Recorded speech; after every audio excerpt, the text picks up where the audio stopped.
Hey everybody, welcome to Chris Cooks. Lots of background noise today, but that's just how it is. We have a lot of contractors here. There you go, working. But I'm gonna make some breakfast. We're going to do a very quick, delicious breakfast. One of my favorite things is included, which is a soft-boiled egg. This is soft-boiled eggs with asparagus. Let's get going on it. Of course, asparagus, you know, it's very, very fibrous down towards this end and then more tender up here. A trick that they taught us in culinary school for knowing where to cut is you take a piece of asparagus and you just kind of grab it in the middle and start bending, and where it snaps, that's where you want to cut. Lay that with the rest of the asparagus here. You just follow that to trim off all of those areas. This is good for, like, if you want an asparagus flavored stock or something like that for like a fish soup, it's really good. But for this, all I'm going to use actually is the top half of this even, and then I save the rest for stir fries.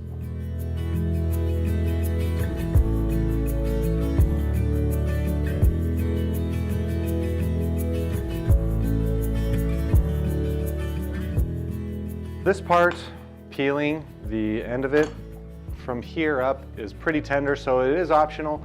But if you go to a nice restaurant and the asparagus is super, super good, this is one of the tricks that they do. It makes it just that much more tender and palatable and enjoyable, but it is optional.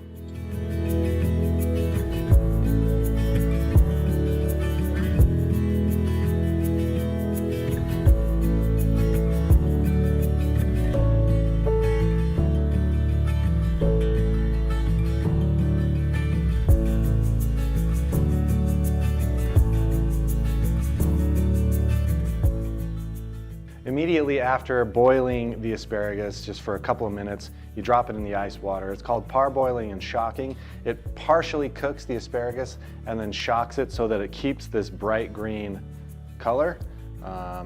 And I mean, it just looks better, but it also helps with the texture. And the end cooking, which we'll do here in just a minute, goes a lot faster.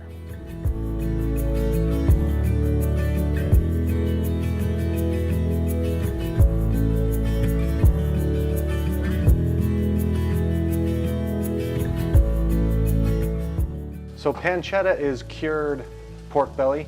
That's also what bacon is made out of. Bacon you need to cook. Pancetta you don't necessarily have to cook, but I like to crisp it up a bit, and so that's why I'm doing this. And I'm gonna render the fat out of it and use that fat to cook the asparagus. So that's what we're doing here. If you don't have pancetta, or don't care for it, or you want to add some smokiness to your breakfast, use bacon instead.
There it is, a light, easy breakfast that won't slow you down, but speed you up for the rest of your day. Give it a try. Let us know how you like it. A link to the full recipe is in the description of this video. Take care.